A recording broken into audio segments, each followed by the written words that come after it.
दोस्तों good morning, welcome back to my channel. उम्मीद करती हूँ आप सभी अच्छे होंगे। आज की क्लास में हम लोग कर्मा पर्व के बारे में पढ़ेंगे। जैसा कि हम लोग झारखंड के क्षेत्रीय पर्व त्योहार को पढ़ रहे हैं, इसी सीरीज में आज की क्लास में कर्मा पर्व को देखेंगे। कर्मा पर्व जो कि भाई बहन के प्रेम को दर्शाने वाला पर्व है दोस्तों। साथ ही यह झारखंड राज्य का दूसरा सबसे बड़ा प्राकृतिक पर्व के रूप में भी जाना जाता है। तो इन्हीं सब चीजों को चर्चा करेंगे आज के क्लास में। आखिर किस प्रकार से मनाया जाता है कर्मा पर्व, कब मनाया जाता है। तो चलिए क्लास में आगे बढ़ते हैं और जानते हैं कर्मा पर्व के बारे में। कर्मा पर्व एक प्राकृतिक पर्व है जो कि झारखंड, उड़ीसा, छत्तीसगढ़, बिहार, पश्चिम बंगाल तथा असम राज्य में मनाया जाता है। अब यह जो कर्मा पर्व है दोस्तों, अपने झारखंड के साथ साथ उड़ीसा, छत्तीसगढ़, बिहार, पश्चिम बंगाल तथा असम राज्य में भी मनाया जाता है। तो इन राज्यों का नाम याद रखेंगे, क्योंकि क्वेश्चंस पूछा जा सकता है दोस्तों कि किन राज्यों में झारखंड का कर्मा पर्व को मनाया जाता है या कर्मा पर्व को किन राज्यों में नहीं मनाया जाता है। तो आपको याद रहेगा कि हाँ ये राज्य में मनाया जाता है। तो यदि कोई अलग राज्य दिखेगा तो आप टिक कर सकते हो कि हाँ इस राज्य में कर्मा पर्व नहीं मनाया जाता है। तो इसको याद रखेंगे। कर्मा पर्व एक प्राकृतिक पर्व है जिसे झारखंड, उड़ीसा, छत्तीसगढ़, बिहार, पश्चिम बंगाल तथा असम राज्य में मनाया जाता है। यहाँ के आदिवासी तथा मूलवासी लोग इस त्योहार को बड़े ही धूमधाम तथा हर्ष उल्लास के साथ मनाते हैं।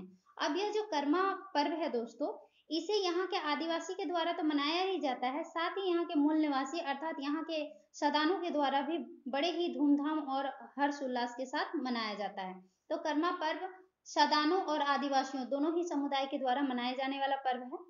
इस पर्व को मनाए जाने का मुख्य उद्देश्य है, आखिर इस पर्व को क्यों मनाया जाता है, इसके पीछे क्या उद्देश्य है। तो उद्देश्य है बहनों द्वारा भाइयों के सुख समृद्धि और दीर्घायु की कामना करना है। कर्मा पर्व बहनों के द्वारा भाइयों के सुख समृद्धि और दीर्घायु अर्थात लंबे उम्र की कामना हेतु इस पर्व को मनाया जाता है। झारखंड के लोगों की परंपरा रही है कि धान की बुआई हो जाने के बाद प्रकृति की पूजा कर अच्छे फसल की कामना करते हैं। साथ ही कर्मा पर्व इसलिए भी किया जाता है दोस्तों, क्योंकि जब धान की रुपाई हो जाती है उसके बाद प्रकृति की पूजा की जाती है और प्रकृति से यह आराधना किया जाता है कि हमारा फसल अच्छा हो, फसल की वृद्धि अच्छी हो। इसी कामना के लिए कर्मा पर्व को मनाया जाता है। तो दो मुख्य उद्देश्य हुए कर्मा पर्व को मनाने का। पहला तो बहनों के द्वारा भाइयों की सुख समृद्धि और दीर्घायु की कामना हेतु मनाया जाता है। दूसरा, धान की रोपाई के बाद प्रकृति की पूजा इसलिए की जाती है ताकि अच्छे फसल की कामना हेतु कर्मा पर्व को किया जाता है। झारखंड में प्रकृति के पूजन की परंपरा सदियों से है दोस्तों। यह जो झारखंड है, यहाँ पे प्रकृति के पूजन की परंपरा सदियों से चलती आ रही है। आज ये नई बात नहीं है। यहाँ झारखंड में हम लोग जैसा कि काफी अभी तक हम लोगों ने बहुत सारे झारखंड के क्षेत्रीय पर्व त्योहार को पढ़ चुका है। इनमें से आप लोगों ने देखा होगा कि ज्यादातर प्रकृति से संबंधित पर्व त्योहार हैं। तो झारखंड में प्रकृति की पूजन जो है ये आज से नहीं चलती आ रही, यह परंपरागत है। सदियों से यहाँ पर प्रकृति की पूजन की जाती है। कर्मा पर्व के अवसर पर करम डाली की पूजा की जाती है। अब कर्मा पर्व में किसकी पूजा की जाती है, तो करम का एक पेड़ होता है, उसी पेड़ की डाली, करम डाली का ही पूजा इस कर्मा पर्व में किया जाता है और इसी करम डाली के नाम पे ही इस पर्व का नाम पड़ा है कर्मा पर्व। चलिए आगे देखते हैं। झारखंड राज्य में यह दूसरा सबसे बड़ा प्राकृतिक पर्व है जिसे इस कामना से मनाया जाता है कि लगाया गया फसल अच्छा हो। कर्मा के अलावा सरहुल भी झारखंड का प्रसिद्ध प्राकृतिक पर्व है। अब यह जो कर्मा का पर्व है दोस्तों, यह झारखंड में दूसरा सबसे बड़ा प्राकृतिक पर्व माना जाता है और पहला पर्व जो है सरहुल, इसे झारखंड का पहला प्रसिद्ध प्राकृतिक पर्व के रूप में जाना जाता है। तो इसे भी याद रखेंगे कि झारखंड का पहला प्रसिद्ध प्राकृतिक पर्व जो है वह सरहुल है, वहीं दूसरा सबसे बड़ा प्राकृतिक पर्व जो है वह झारखंड का कर्मा है। चलिए आगे देखते हैं कर्मा पर्व कब मनाया जाता है। अब यह जो पर्व है कर्मा पर्व, इसे कब मनाया जाता है दोस्तों, तो कर्मा पर्व भाद्रपद के शुक्ल पक्ष के एकादशी को मनाया जाता है। अर्थात कर्मा पर्व भादो मास के शुक्ल पक्ष के एकादशी को मनाया जाता है।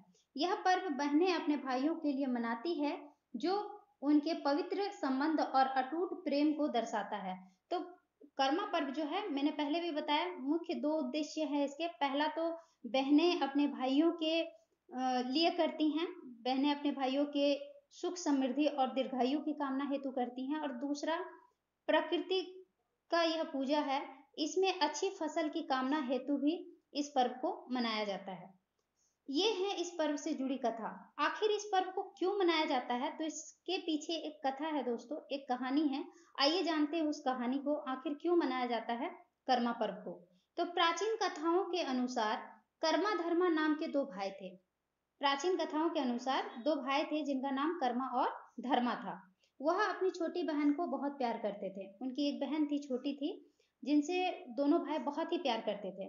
मेहनत करने के बाद भी वे काफी गरीब थे। वो दोनों भाई जो थे काफी गरीब थे, मेहनत करते थे लेकिन गरीब थे।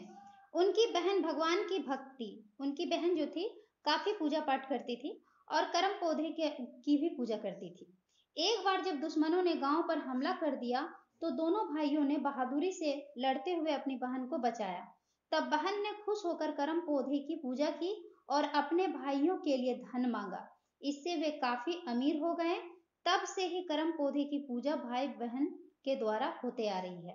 तो क्या हुआ दोस्तों कि एक बार गांव में दुश्मनों ने हमला कर दिया। उस बीच में दोनों भाइयों ने बहादुरी के साथ लड़ते हुए अपने भाइयों को उन लोगों से बचाया और बहन खुश होकर कर्म पौधे का पूजा करती है और उनसे अपने भाइयों के लिए धन सुख समृद्धि मांगती है। कुछ दिनों के बाद दोनों भाई काफी अमीर हो जाते हैं। तब से ही यह परंपरा चलती आ रही है कि कर्म पौधे का पूजा बहनों के द्वारा भाइयों के सुख समृद्धि और दीर्घायु का कामना हेतु किया जाता है। ठीक है, तो यह थी कथा, आखिर कर्मा पर्व को क्यों मनाया जाता है। तो हम लोगों ने इस कहानी को भी जाना क्लास में। चलिए आगे बढ़ते हैं। ऐसे मनाते हैं ये पर्व। आखिर कैसे मनाते हैं कर्मा पर्व को, ये भी जान लेते हैं। तो कर्मा पर्व के कुछ दिन पहले युवतियां नदी या तालाब से बालू उठाकर डाली में भरती हैं। ठीक है, कर्मा पर्व के कुछ दिन पहले, जैसे कहीं पे 9 दिन का जावा उठता है, कहीं पे 7 दिन का जावा उठता है।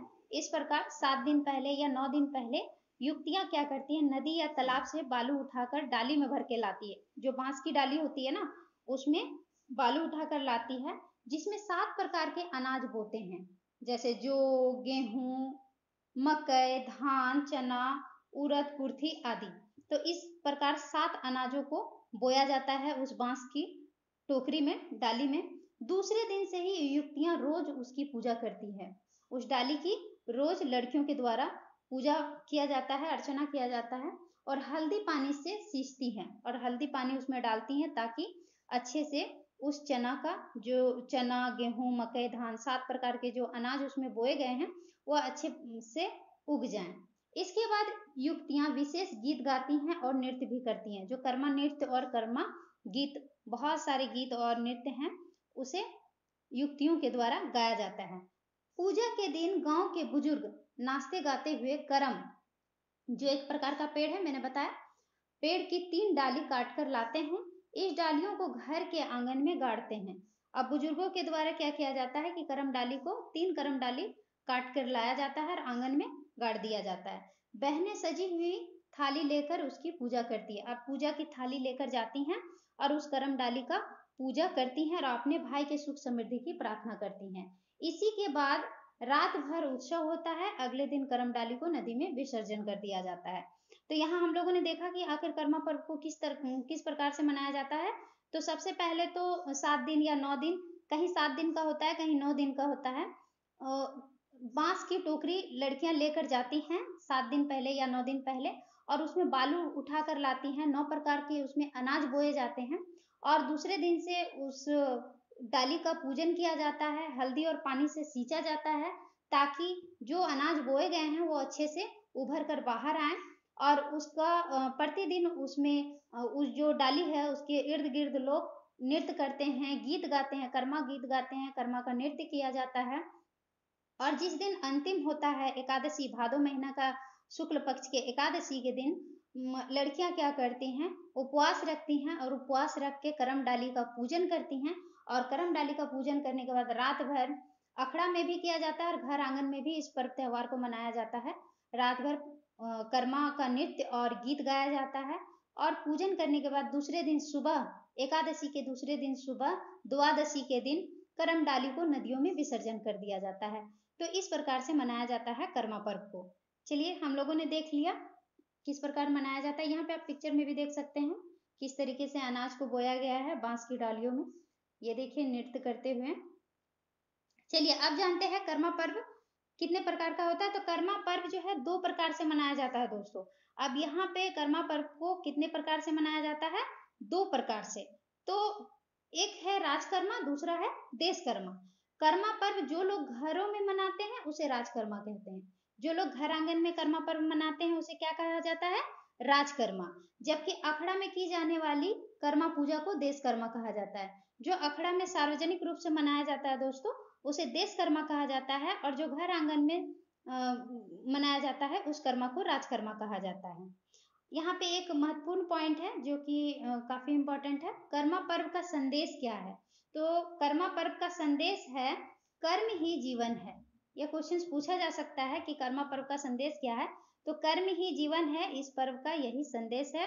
किस उद्देश्य से मनाया जाता है? तो बहनें भाई के सुख समृद्धि एवं दीर्घायु की कामना हेतु करती हैं। साथ ही वहीं पे अच्छी फसल की कामना हेतु कर्मा पर्व को मनाया जाता है। कर्मा पर्व किस प्रकार मनाया जाता है यह भी देखा। साथ ही हम लोगों ने कर्मा पर्व की कहानी को भी जाना कि आखिर इस पर्व को क्यों मनाया जाता है। तो आज के क्लास में हम लोग कर्मा पर्व के बारे में विस्तृत जाना कि कर्मा पर्व क्या है, कैसे मनाया जाता है। यहाँ पिक्चर में भी आप देख सकते हैं, ये अखड़ा है दोस्तों। अखड़ा में देखिए किस तरीके से मनाया जा रहा है यहाँ पे। और ये आपका घर आंगन किस तरीके से पूरे सारे लोग सार्वजनिक मिल के मना रहे हैं। ठीक है, तो ये सारा चीज हम लोगों ने आज के क्लास में जाना। उम्मीद है आप लोगों को क्लास अच्छा लगा होगा। क्लास अच्छा लगा हो दोस्तों तो क्लास को लाइक जरूर कर दें, शेयर भी कर दें। साथ ही चैनल में नए हैं तो चैनल को सब्सक्राइब भी जरूर कर दें। आज के लिए इतना ही, मिलते हैं नेक्स्ट क्लास में। धन्यवाद, थैंक यू।